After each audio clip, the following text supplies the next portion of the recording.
Oke, silakan Kak. Kami mengucapkan selamat malam, selamat Sabat untuk kita semua yang berada di Amerika, dan selamat pagi, selamat Sabat untuk yang berada di Indonesia. Senang sekali lagi kita sudah berada lagi pada satu Sabat lebih dekat lagi dengan kedatangan Yesus. Biarlah kita selalu dapat dalam hari Sabat ini kita dapat memuji dan besarkan nama Tuhan. Baiklah, kita akan mulaikan acara kita. Saya undang kita semua untuk berdoa yang akan saya pimpin. Terima kasih. Mari kita satu dalam doa. Bapa kami dalam kerajaan surga, kami mengucap syukur padamu atas pimpinanmu kepada kami 6 hari dalam segala tugas dan pekerjaan kami, Tuhan. Kami telah tiba lagi pada Sabatmu yang suci ini dan penuh kesukaan tubuh yang sehat. Kami siap lagi Tuhan untuk mendengarkan firman-Mu bersama-sama dengan kami, agar apa yang kami akan bahas dan yang kami akan dengarkan semata-mata hanya seolah daripadamu Tuhan, dan kami dapat memperoleh berkat, nama-Mu dipuji dan dibesarkan. Berkati juga Tuhan pendeta muda Tulus Nainggolan yang akan membawakan firman-Mu, biarlah dia dapat berkata-kata sesuai dengan kehendak-Mu saja. Terima kasih atas penyertaan-Mu Tuhan. Roh Suci menjadi bagian kami dimanapun kami yang dapat mendengarkan akan siaran ini. Dengar dan sempurnakan doa kami dalam nama Yesus. Amin. Amin. Selamat malam semuanya. Pada hari Sabat yang indah ini kita kembali mempelajari pelajaran sekolah Sabat yang begitu menyenangkan dari setiap malamnya. Sudah dibawa oleh Pendeta Stephen Rantung, dan kembali pada malam hari ini kita akan kembali mempelajari pelajaran sekolah Sabat kita. Dan saya akan share screen saat ini. Pada malam hari ini kita belajar pelajarannya Jalan yang Sukar. Ini adalah pelajaran judul satu minggu ini, Jalan yang Sukar. Dan aku hendak menanti-nantikan Tuhan yang menyembunyikan wajahnya terhadap kaum keturunan Yakub. Aku hendak mengharapkan Dia. Dan aku hendak menantikan Tuhan. Ya, saya hanya menantikan Tuhan yang menyembunyikan wajahnya. Kenapa disembunyikan? Sebenarnya Tuhan tidak pernah jauh dari umat-umatnya. Yang masalah sebenarnya bukan Tuhan yang menjauh, melainkan siapa? Umatnya yang meninggalkan Dia. Terhadap kaum keturunan Yakub, aku hanya berharap kepada Dia. Jalan yang sukar. Pendeta Stephen Rantung sudah mengkhotbahkan dari Sabat lalu, jalan yang sukar. Jalan apa yang sukar? Jalan yang sempit. Jalan yang lebar orang lebih suka. Kenapa? Sepertinya dinyatakan sebuah kebebasan. Di 10 hari berdoa, di hari ketiga sepertinya itu kebebasan. Di hari ketiganya itu sepertinya kebebasan. Padahal itu tidak kebebasan. Jalan yang luas itu tidak bebas. Melainkan itu adalah sebuah penjara, jebakan penjara. Jalan yang sukar. Jalan yang sempit itu adalah jalan kebebasan itu sendiri. Yang Tuhan sudah berikan. Yang sepertinya itu adalah penjara. Tapi kalau kita mengerti apa yang Tuhan mau, kita dapat hidup dengan bebas. Kenapa? Seperti saya katakan, pada saat setiap orang melanggar sebuah hukum, semuanya dalam penjara. Ruang waktu penjara. Kenapa? Walaupun tidak diketahui oleh siapa, tapi kita tahu Tuhan mengetahui kita punya dosa. Dan kita tahu bahwa suatu saat dosa itu akan terbuka. Karena itu adalah sebuah penjara waktu yang kita sedang buat sendiri. Bagaimana Raja Daud pada saat jatuh dalam dosa, dia memiliki ruang waktu, penjara ruang waktu di dalam kehidupannya sampai dia didatangi oleh Nabi Nathan. Disitulah dia memiliki kebebasan pada saat Tuhan mengampuni dia. Nah, pada malam hari ini sebenarnya pelajaran malam hari ini sangat berhubungan dengan pelajaran yang kemarin. Ada sebuah dosa yang tidak Allah sukai. Namun tanpa kita sadari saat ini dosa ini sangat kita sayangi. Tanpa kita sadari dosa ini menjadi dosa kesayangan kita. Kita akan lihat. Lebih jauh Allah telah tegas melarang apa? Tentang apa? Semua hubungan pura-pura dengan roh-roh yang diusir itu. Pada zaman Ibrani ada segolongan orang-orang yang menyatakan dapat berhubungan dengan orang-orang mati. Sebagaimana yang dilakukan oleh pengikut spiritisme dewasa ini.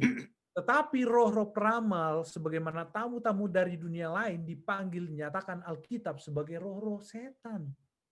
Lihat, ada sebuah dosa yang sering kita lakukan tanpa kita sadari.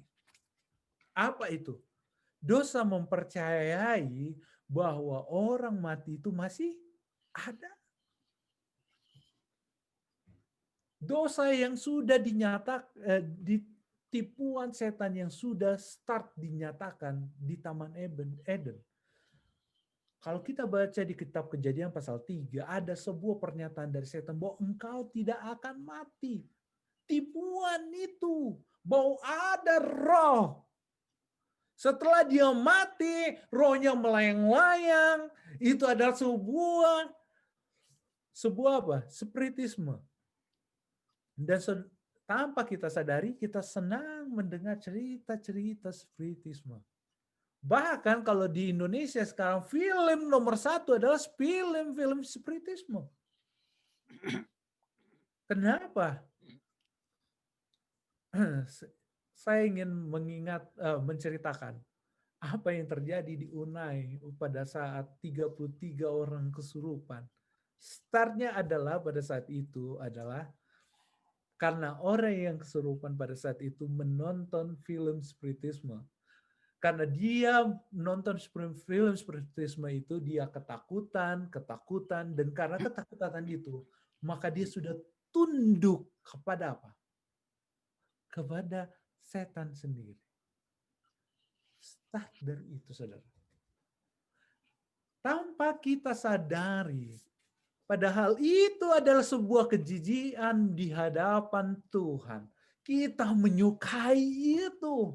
Kita mengakui bahwa kita adalah umat Tuhan, tapi kita mengakui keberadaan spiritisme itu sendiri. Kita menyenangi film-film spiritisme. Kalau di Indonesia, kalau nggak film spiritisme, tidak akan apa? Rame.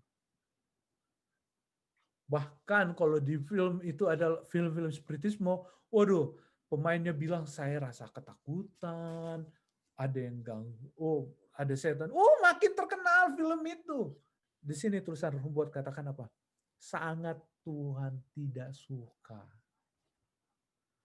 Dibilang apa? Allah melarang. Melarang dengan tegas bahwa tentang spiritisme itu kita tidak lakui. Tapi sekarang lihat, kita sangat menyukai, bahkan dekat dengan kehidupan kita. Perbuatan yang berhubungan dengan roh-roh peramal ini telah dinyatakan sebagai kebencian kepada Tuhan dan dilarang keras dengan ancaman hukuman mati. Ilmu sihir sekarang ini dipandang rendah. Pernyataan bahwa manusia dapat berhubungan dengan roh-roh jahat dianggap sebagai cerita dongeng pada zaman kegelapan. Pada zaman itu, pada saat di zaman para nabi, di zaman orang Yehuda, tidak diizinkan roh-roh peramal. Tapi kita lihat sekarang, bayangkan untuk mau calon presiden, saya pernah menjadi seorang pendeta muda di Cirebon. Seorang calon presiden harus pergi dulu ke Kesepuhan Cirebon. Kenapa dia harus pergi ke sana? Mendapat dulu izin dari situ. Supaya apa? Supaya dia bisa terpilih. Spiritisme. Mengakui dunia spiritisme. Di Cirebon itu adalah nomor 1. Bahkan diakui di sana, katakan spiritisme terkuat, mistik terkuat di dunia di orang Jawa paling kuat di Cirebon, di kota Cirebon. Kota spiritisme, mistik terkuat. Bahkan seorang menjadi calon presiden, saya katakan tadi. Nah, peramal-peramal, kalau mau pemilu, peramal-peramal tiba-tiba muncul dia apa? Dia akan terpilih. Menurut pandangan saya ke depan. Lihat, Tuhan katakan, peramal-peramal itu Tuhan benci. Bahkan apa? Ancamannya adalah di zaman bangsa Yehuda itu hukumannya apa? Hukuman mati. Tapi apa sekarang? Spiritisme seperti semua apa? Wow, kalau ada artis mau bikin YouTube terkenal, bawa spiritisme datang ke apa? Peramal-peramal ke dalam YouTube itu. Oh, kamu akan jadi sukses. Nah, itu jadi hebat sekarang. Kalau kamu baca kartu tarot, kamu akan jadi sukses. Dan orang percaya itu. Oh, bagaimana tahun 2021 pas tahun baru? Acara-acara itu bagaimana tahun 2021? Apa yang jadinya? Dibilang, Anda akan jadi sukses, tapi ada masalah. Dan orang sangat senang dengar itu. Dan kalau tanpa kita sadari, kita pun menyukai itu. Kenapa kita menyukai? Luar biasa spiritisme sekarang. Tetapi spiritisme yang pengikutnya berjumlah ratusan ribu, bahkan jutaan orang yang telah memasuki lingkungan ilmu pengetahuan, yang telah menyerbu gereja-gereja. Ingat tulisan Joel, orang yang berilmu pengetahuan pun mengakui spiritisme. Sekarang spiritisme itu keren. Kenapa? Masuk ke dunia ilmu, mempergunakan ilmu pengetahuan. Keren. Film-film spiritisme sekarang bukan seperti film-film spiritisme zaman dulu. Film spiritisme sekarang lebih keren. Bahkan mempergunakan Alkitab. Berhubungan dengan Wahyu 13 ayat 18 tentang 666. Dari di situ dikorek spiritisme, dibuat jadi film spiritisme tentang Lucifer, lambangnya 666. Bahkan kalau orang-orang muda sekarang kalau rajin film nonton tahun 2000-an itu kalau nggak salah tentang Konstantin. Itu spiritisme itu. Mantap spiritismenya. Oh, dibilang Lucifer punya anak, terus ada yang namanya Konstantin, terus Gabriel, ada malaikat, ada bicara tentang Alkitab, tentang perpustakaan gereja. Luar biasa itu spiritisme itu. Tapi disukai orang. Karena spiritisme sekarang itu luar biasa. Kenapa? Tidak hanya melulu tentang cerita setan, tapi bagaimana setan menguasai dunia ini. Lihat. Dan bahkan kita lihat di Konstantin itu, Lucifer jadi apa? Pahlawan. Luar biasa kan spiritisme itu. Siapa? Nah, dibilang apa? Memasuki lingkungan ilmu pengetahuan yang telah menyerbu gereja-gereja dan telah mendapat tempat di badan-badan legislatif. Bayangkan untuk pilih, seperti saya katakan tadi, untuk pemilihan perlu apa? Tunduk dulu kepada spiritisme. Datang dulu, menyembah dulu. Mau maju, datang dulu ke ini. Mau memilih, datang dulu ke situ. Dan bahkan di istana raja-raja, penipuan raksasa ini hanyalah suatu kebangkitan kembali dalam bentuk penyamaran baru dari ilmu sihir yang dicela dan dilarang pada zaman dahulu. Ini tuh Ellen G. White sudah nyatakan bahwa itu akan bangkit, dan sekarang spiritisme di akhir zaman ini sudah nyata-nyata di depan mata kita. Tapi apakah kita membenci itu? Tidak. Kita menyukainya. Sudah diingatkan. Pada akhir zaman spiritisme itu begitu maju. Keren. Kalau dikatakan spiritisme sekarang keren. Padahal dikatakan hati-hati. Roh najis itu, spiritisme itu. Bangkit. Udah diingatkan. Kita saja yang kurang mempelajari firman Tuhan. Karena apa? Semua film sekarang lebih banyak dipengaruhi oleh apa? Spiritisme. Segala kegiatan, apapun dalam pemilihan atau apapun, acara di YouTube banyak masuk apa? Dunia spiritisme. Kalau nggak masuk spiritisme nggak mantap, nggak terkenal dia. Di sini adalah sebuah ringkasan. Melalui tindakan Yesaya dan keluarganya serta kata-kata Allah, mempertegas pegabaran yang berisi amaran dan pengharapan. Satu-satunya jalan yang paling aman adalah mempercayai bahwa Allah mengetahui apa yang sedang dilakukan. Dia memiliki kasih, kuasa, menuntun, melindungi, menyediakan keperluan setiap orang untuk memberi peluang kepadanya. Bagi mereka yang berpaling kepada kuasa lain, hanya ada kesedihan. Satu yang saya mau katakan di sini. Saudara, saya ingin mengajak kita menyadari dunia ini kondisinya sepertinya setan yang mengendalikan. Setan sedang menguasai. Kenapa? Memang Tuhan izinkan. Kenapa Tuhan izinkan? Karena ada satu tujuan. Karena waktunya sudah semakin singkat. Yesus sudah mau datang. Alkitab sudah mengatakan bahwa roh spiritisme akan bangkit. Dan tulisan Roma juga menyatakan hal yang sama. Tapi itu semua hanya untuk mengingatkan kita untuk bersandar kepada satu hal. Hanya bersandar kepada Allah. Sekarang roh spiritisme itu menggabungkan agama dengan spiritisme. Tidak berpisah.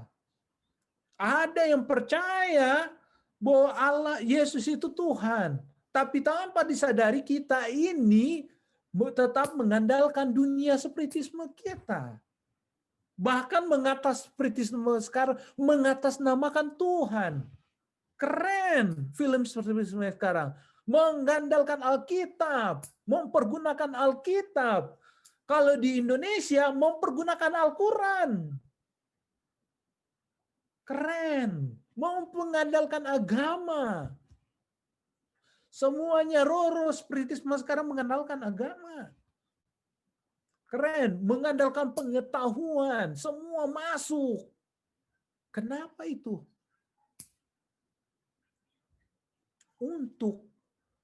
Karena pada zaman sekarang kalau tidak mengandalkan itu, nggak keren.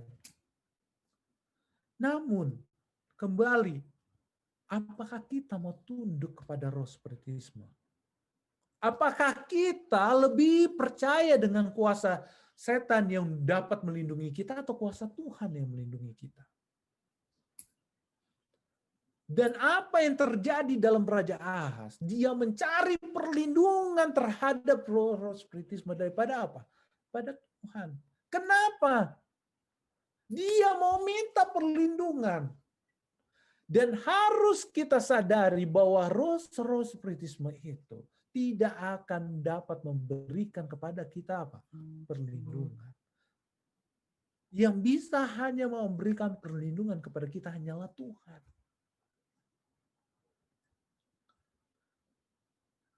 Dan kita tidak perlu takut.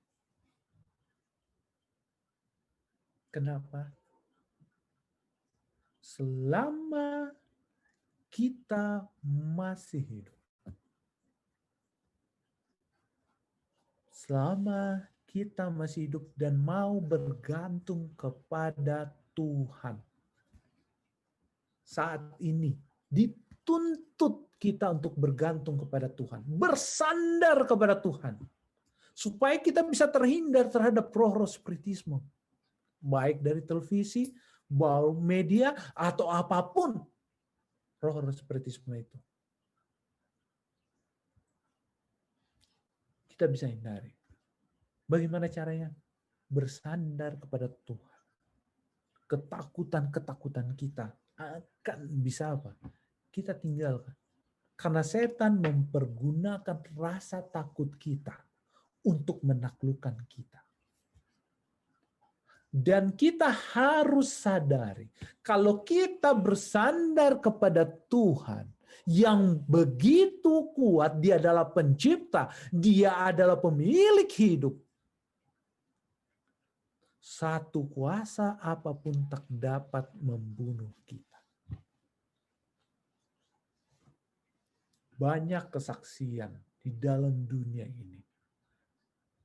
Orang yang semestinya mati, kalau Tuhan belum izinkan, kalau Tuhan mau pakai, dia bisa hidup. Bahkan peluru, pistol sudah diap di badan. Kenapa? Kalau Tuhan mau pakai dia, mukjizat dapat terjadi. Bahkan dari mati pun dapat bangkit. Kalau Tuhan izinkan. Kalau kita dengar berita mission bagaimana pekerjaan Tuhan begitu luar biasa dengan begitu penjagaan Tuhan yang begitu luar biasa.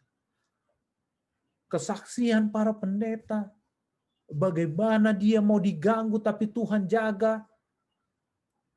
Bahkan saya sangat terkagum-kagum dengan bagaimana dengan kesaksian pendeta Rantung senior pada saat di tengah jalan di padang pasir yang bagaimana tidak ada padang rumah di tengah-tengah padang pasir itu, tapi tiba-tiba ada rumah hanya untuk kasih minum pendeta Rantung senior pada saat itu.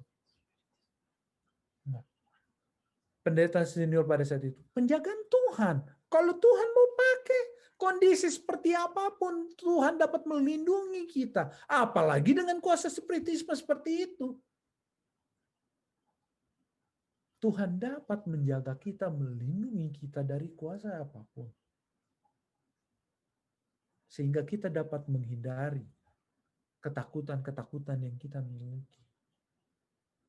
Rasa takut yang kita miliki itulah yang dipergunakan oleh setan untuk membuat kita percaya keberadaan Dia.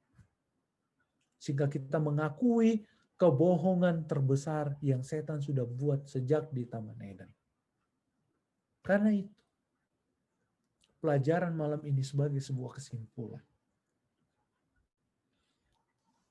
Pilihlah, selalu saya tekan, pilih. Siapa yang perlu kamu takuti? Kepada siapa kita harus bersandar? Kepada siapa kita harus meletakkan kaki kita untuk sujud dan menyembah?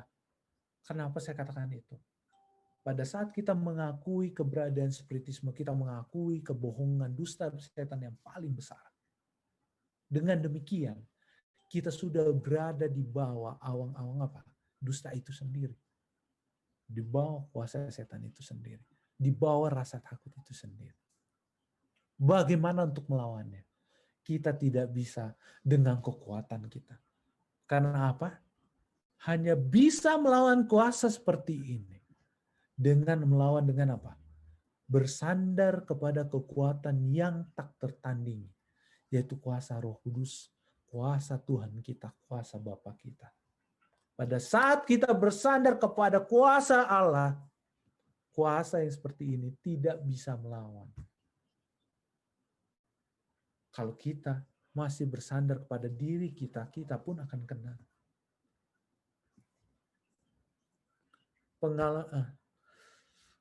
Kesaksian yang dibawakan oleh pendeta S. Kartagi pada saat kami kuliah pada saat dulu, dinyatakan pada saat dulu. Dia menceritakan tentang kuasa spiritisme pada saat itu merasuk dalam satu orang. Pada saat itu dia ceritakan kepada kami. Dia berusaha untuk, pada saat itu dia sudah menjadi pendeta di Tamrin.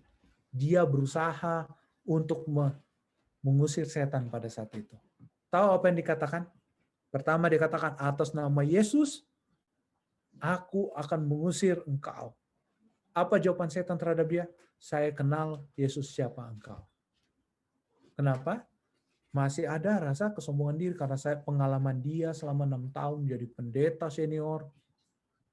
Saya bisa. Ternyata tidak. Pada saat dia bilang, dikatakan pada saat saya menjadi nol dan Yesus menjadi jadi 100% di dalam hidup saya, hati saya. Mengatakan, Tuhan, saya tidak bisa lawan dia. Yang saya andalkan hanya engkau. Pada saat itu dia katakan, keluar. Kuasa itu berjalan. Artinya apa? Siapapun dapat melakukan hal yang sama terhadap kuasa spiritisme. Pengaruh spiritisme. Tapi satu syarat. Siapa yang kita andalkan dalam hidup kita? Diri kita? Tidak. Siapa? Hanya pada saat kita berserah kepada oknum kealahan. Pada saat kita bersandar. Kita harus bisa menjadikan sebuah kehidupan dalam kehidupan kita. Lagu yang kita selalu, aku berserah pada engkau juru selamat, aku berserah. Ini lagu harus benar-benar nyata dalam kehidupan kita. Pada saat itu nyata, maka kuasa-kuasa spiritisme akan menghilang dalam kehidupan kita. Kita dapat menghindari itu. Kita bahkan tidak akan menyukai lagi berita-berita spiritisme. Film-film spiritisme. Kita tidak akan menyukai itu lagi. Karena kita tahu bahwa itu adalah sebuah penipuan. Penipuan yang setan sudah lakukan sejak dari Taman Eden. Dan mungkin ada pertanyaan yang pada saat kemarin ditanyakan oleh Michael Makarewa. Amin, thanks for pembahasannya. Pertanyaan, bagaimana kita dapat membedakan orang ini adalah sakit alami atau sakit karena setan? Orang Manado bilang. Ada orang yang bikin. Karena banyak anggota jemaat yang tidak meyakini hal-hal yang bilang orang sakit karena setan atau kerasukan setan. Bagaimana kita bisa membedakan orang itu sakit karena setan atau karena sakit alami? Saya hanya mengatakan satu hal. Sakit yang alami itu adalah sebab akibat. Saya menyatakan sakit alami itu adalah sebab akibat. Pada saat di dunia ini, pada saat kondisi dunia saat ini yang bagaimana memang kondisi tubuh kita juga sudah semakin menurun. Kenapa? Memang kehidupan kita bahkan ditambah lagi virus-virus begitu luar biasa. Sepertinya kegiatan spiritisme itu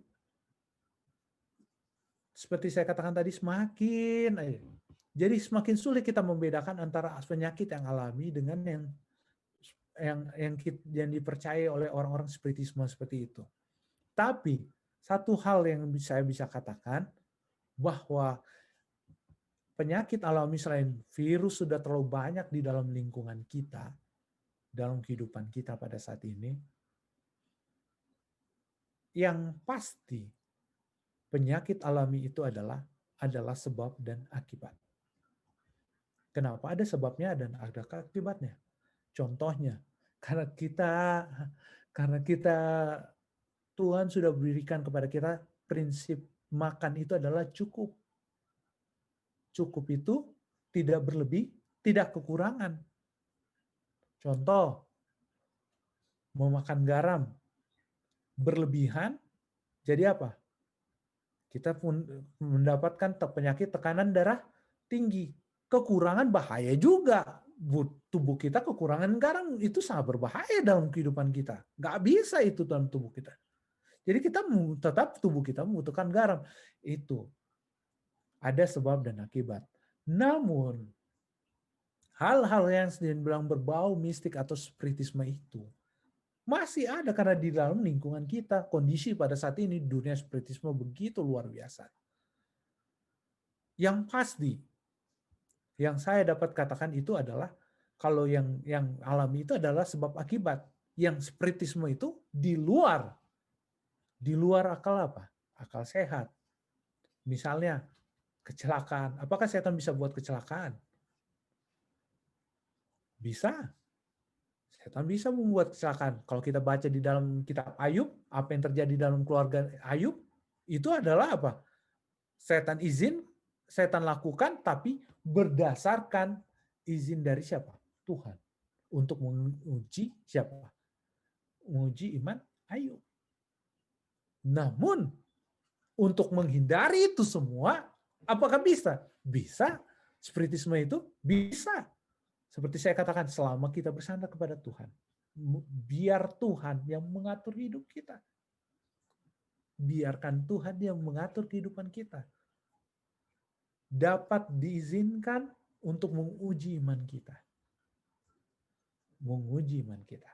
Tapi saat kita bersandar kepada Tuhan, masalah yang kita hadapi di depan, biarkan Tuhan yang berperang, bukan kita. Jangan kita di depan, tapi biar Tuhan di depan. Jadi, untuk menghadapi kuasa-kuasa setan, mistis, spiritisme pada saat ini, kita nggak bisa mengandalkan diri kita sendiri. Kita hanya bisa mengandalkan siapa? Tuhan. Karena apa? Hanya Tuhanlah yang dapat memberikan kita kekuatan untuk melewati itu. Bahkan, banyak kesaksian para pendeta tentang hal itu.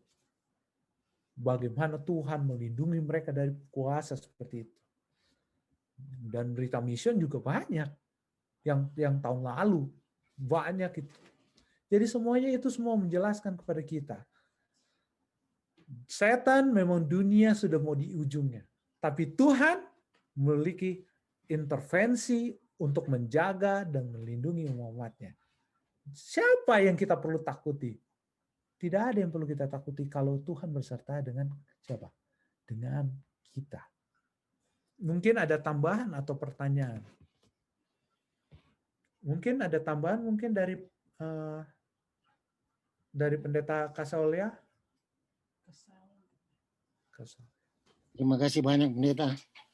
Sudah sangat jelas pekabaran yang pendeta bawa tadi. Dan memang juga ada hubungannya dengan satu cerita menarik sekali dari dari buku Kisah Para Rasul pasal 19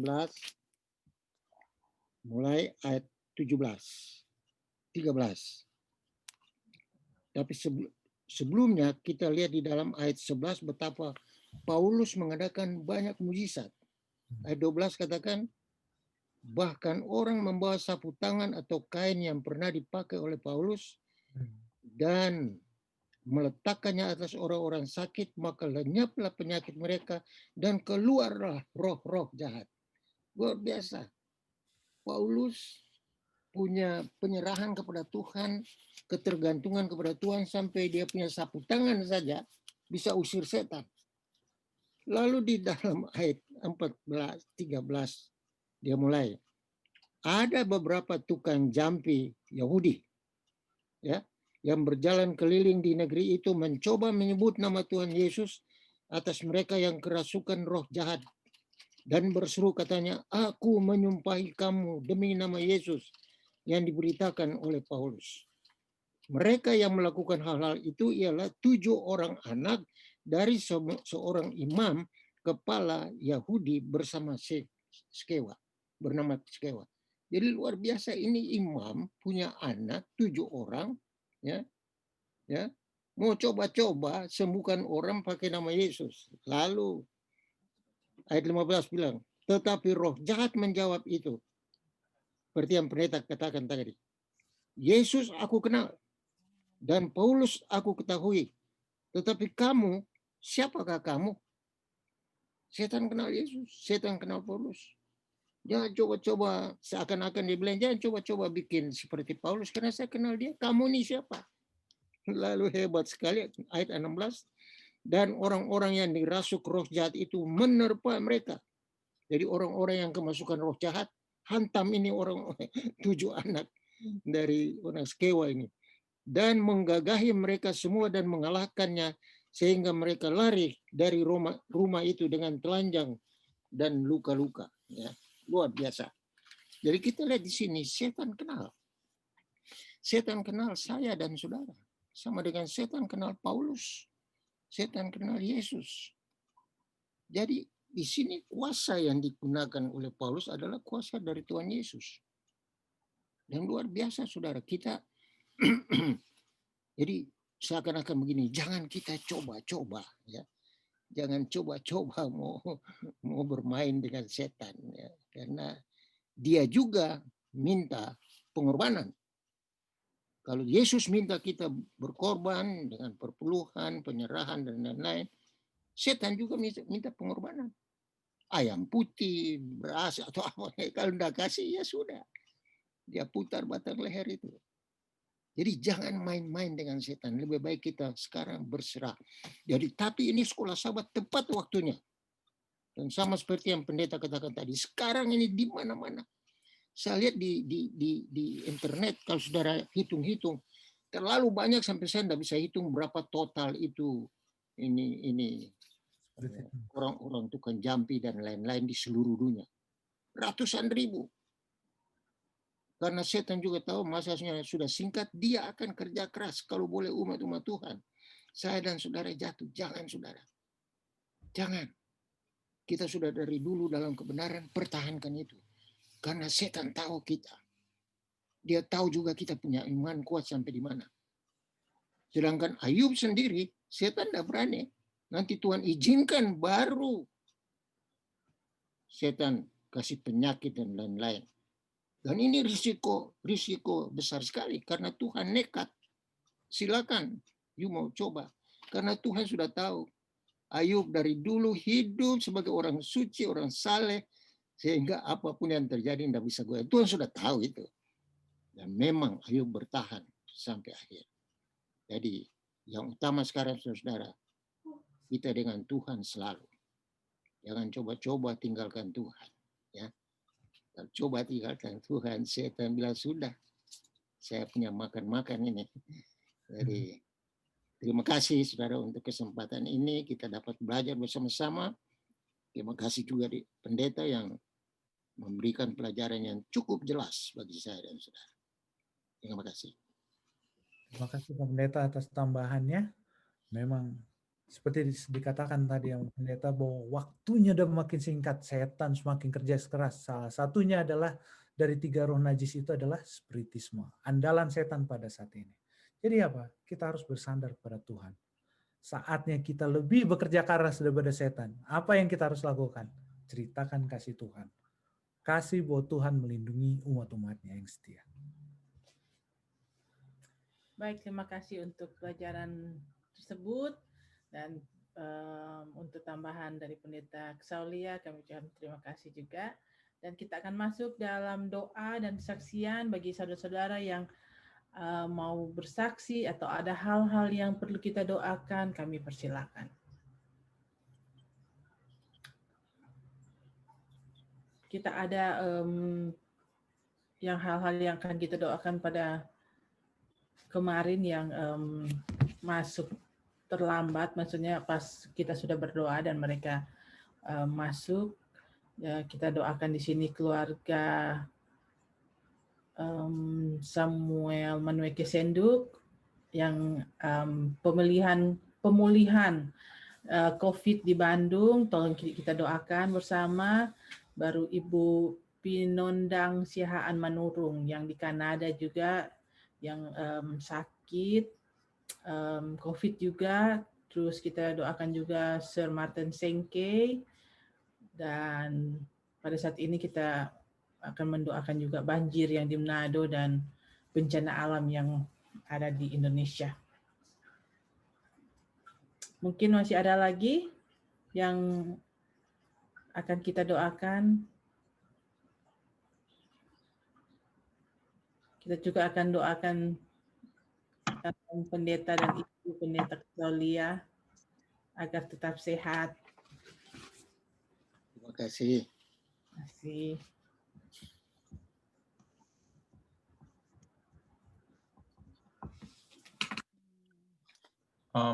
Dari Regen.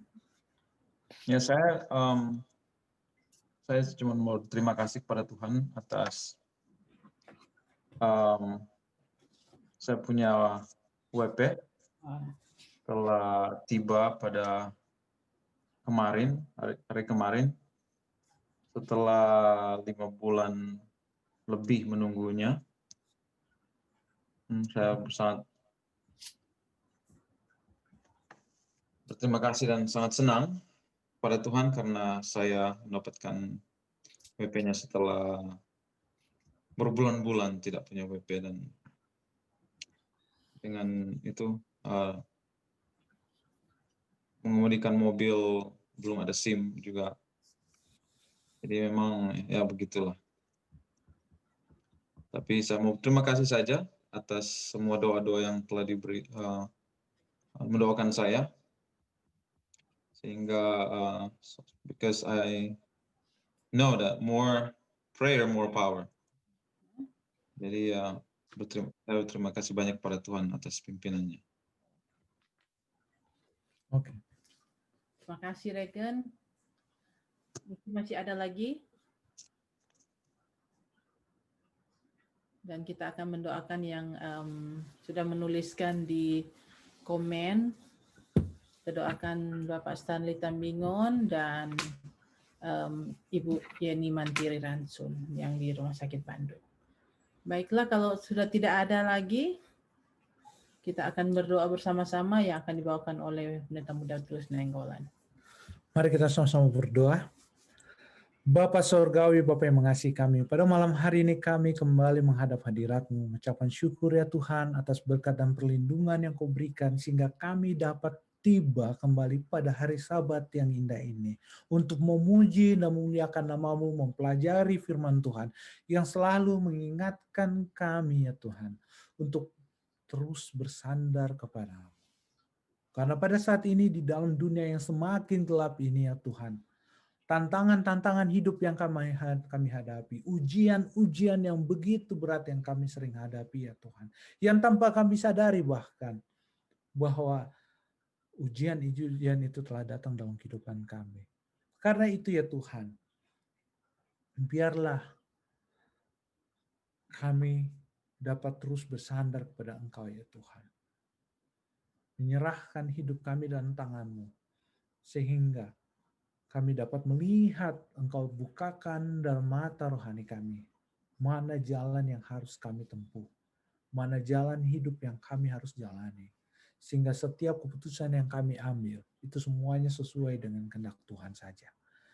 Dan pada malam hari ini ya Tuhan, sebelum kami menyampaikan segala permohonan kami, segala keluh kesah hati kami, terlebih dahulu kami mohon ampun atas segala dosa kami, sehingga berkat-berkat-Mu tidak terhalang dalam kehidupan kami.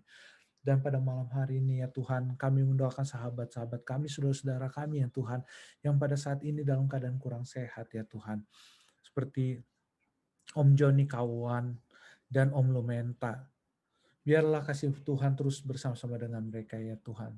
Engkau terus menjaga mereka, Engkau berikan perlindungan dan penyembuhan dan pemulihan yang berasal dari surga. Dan juga kami tak lupa, kami juga selalu mendoakan Kak Christine dan Tante Lily. Biarlah kasih-Mu juga terus bersama dengan mereka. Hal yang sama Engkau akan selalu melakukan yang terbaik dalam kehidupan mereka. Sehingga apa yang terjadi dalam kehidupan mereka dapat mereka saksikan bahwa Engkau menjaga mereka, Engkau memberikan pemulihan yang terbaik dalam kehidupan mereka. Dan pada saat-saat berikutnya mereka dapat berbakti bersama dengan kami untuk memuji dan memuliakan nama-Mu saja. Kami juga tetap mendoakan sahabat hamba-Mu ya Tuhan, yaitu Daniel Tanggang. Dan pada saat ini juga kami mendoakan juga Alden Syuhotang. Yang bagaimana ya Tuhan, Engkau tahu keadaan mereka. Kondisi kehidupan mereka ya Tuhan. Engkau dapat melawat mereka. Engkau dapat menjamah tubuh mereka. Engkau adalah dokter dari segala dokter. Dapat membangkitkan orang mati. Engkau dapat melakukan yang terbaik dalam kehidupan mereka. Hal inilah yang kami serahkan hidup mereka dalam tangan mereka ya Tuhan, dalam tangan-Mu ya Tuhan. Dan juga selalu kami doakan adalah Tante Yeni Ransun ya Tuhan, dengan Tante Nita Pandu yang setiap malamnya kami doakan. Ya Tuhan, biarlah kasih-Mu sajalah yang dapat menjamah hidup mereka, menjamah tubuh mereka, memulihkan mereka, dikuatkan mereka kembali. Sehingga nama Tuhanlah yang dipermuliakan. Pada malam hari ini ya Tuhan, kami juga mendoakan keluarga Manuel Tante keluarga Manuel ya Tuhan. Senduk ya Tuhan. Dalam pemulihan dari COVID di Bandung ya Tuhan. Pada saat ini juga kami mendoakan Ibu Pinondang Siahaan ya Tuhan. Biarlah kasih di dalam Kanada ya Tuhan. Biarlah kasih-Mu menyertai mereka. Kami tidak tahu apa yang terjadi dalam kehidupan mereka. Tapi kami tahu ya Tuhan pada saat ini COVID-19 sedang merajalela. Dan kami yakin ya Tuhan, sebagaimana Engkau dapat melindungi seluruh umat-umat Tuhan, dapat menyembuhkan, memulihkan Tante Lili. Begitu juga Engkau dapat memulihkan mereka. Dapat menyembuhkan mereka. Sehingga pada satu saat nanti ya Tuhan, mereka pun dapat bersaksi bahwa Engkau sangat mengasihi mereka. Engkau sangat mencintai mereka dan mereka dapat menyaksikan betapa begitu baiknya Engkau dalam kehidupannya ya Tuhan. Dan juga kami mendoakan Sherin Syotang, sahabat hamba-Mu ya Tuhan, yang saat ini juga menghadapi COVID-19 ya Tuhan. Tuhan, kami mendoakan mereka semua ya Tuhan, khususnya para nurse yang di hadapan garda terdepan ya Tuhan. Kevin Kantiago dan Yando, Febriando Nenggolan ya Tuhan. Biarlah mereka semua ya Tuhan, mereka adalah pasukan Tuhan di garda terdepan untuk menjaga umat-umat Tuhan. Karena itu Kau pulihkan mereka semua, Kau berikan yang terbaik dalam kehidupan mereka. Sehingga mereka pun dapat melayani Tuhan. Khususnya Sherin ya Tuhan pada saat ini ya Tuhan. Engkau dapat memulihkan dia, menyembuhkan dia. Sehingga pada saat dia kembali dia dapat melayani Tuhan lebih lagi ya Tuhan. Karena Engkau telah memberikan yang terbaik dalam kehidupannya. Dan juga kami mendoakan Sir Martin Sengke ya Tuhan. Yang saat ini dalam keadaan sakit. Biarlah kasih-Mu bersama dengan dia. Engkau melawat dia. Kau memulihkan dia. Kau pergunakan dia ya Tuhan. Supaya dalam kehidupannya ya Tuhan, nama Tuhan dapat dipermuliakan. Kami juga berdoa ya Tuhan untuk Indonesia, negara kami pada saat ini ya Tuhan.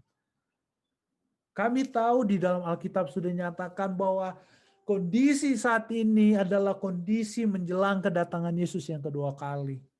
Seluruh umat-umat Tuhan sudah disadarkan, diingatkan kembali. Banjir, gempa bumi, itu masih permulaan ya Tuhan. Tapi kami akan mendoakan seluruh Indonesia ya Tuhan. Mendoakan umat-umat Tuhan yang berada di Indonesia ya Tuhan. Biarlah kasih-Mu menjaga mereka. Engkau melindungi umat-umat Tuhan. Engkau pegang tangan mereka satu persatu. Engkau berikan mereka kekuatan ya Tuhan. Menghadapi segala ujian. Biar apapun yang terjadi pada saat ini ya Tuhan di Indonesia. Biar banjir maupun gempa bumi. Bahkan bumi bahkan seperti berputar. Tanah seperti melahap kami ya Tuhan. Tapi kami yakin ya Tuhan, apapun yang saat ini terjadi di dalam dunia ini, kami tahu Engkau masih mengontrol dunia ini, menjaga kami, melindungi umat-umat Tuhan. Dan yang terbaik yang selalu Kau berikan kepada kami. Dan hal ini semua hanya untuk menegur kami, mengingatkan kami yang masih tertidur, sehingga kami dapat bangun untuk mempelajari firman Tuhan bahwa waktunya sudah semakin singkat dan menyatakan kepada dunia bahwa Tuhan akan segera datang. Karena itu ya Tuhan, biarlah kuasa Tuhan selalu bersama-sama dengan kami. Dan pada malam hari ini ya Tuhan, kami mendoakan para hamba-hamba Tuhan. Pendeta Stephen Rantung, gembala jemaat kami ya Tuhan. Kami doakan dia ya Tuhan, beserta seluruh keluarganya.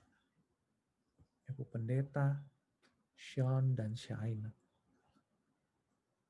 Engkau urapi Pendeta Rantung dengan hikmat kebijaksanaan dari sorga sehingga dapat memimpin kami dengan baik. Sehingga nama Tuhan yang selalu dipermuliakan dalam kehidupannya. Dan juga kami juga mendoakan juga ya Tuhan, Pendeta dan Ibu Pendeta Kasalya yang selalu bersama dengan kami ya Tuhan setiap malamnya. Biarlah di masa tuanya ya Tuhan, Engkau berikan kepadanya kekuatan, kesehatan, dan hikmat dari sorga. Sehingga dia pun dapat menjadi contoh sebagaimana dia bergantung hidupnya kepada Tuhan. Begitu juga dapat menjadi contoh bagi kami, umat-umat Tuhan. Akan terus bergantung kepada Tuhan. Dan dia dapat melayani terus, mengasihi Tuhan, dan menyatakan Tuhan dalam kehidupannya.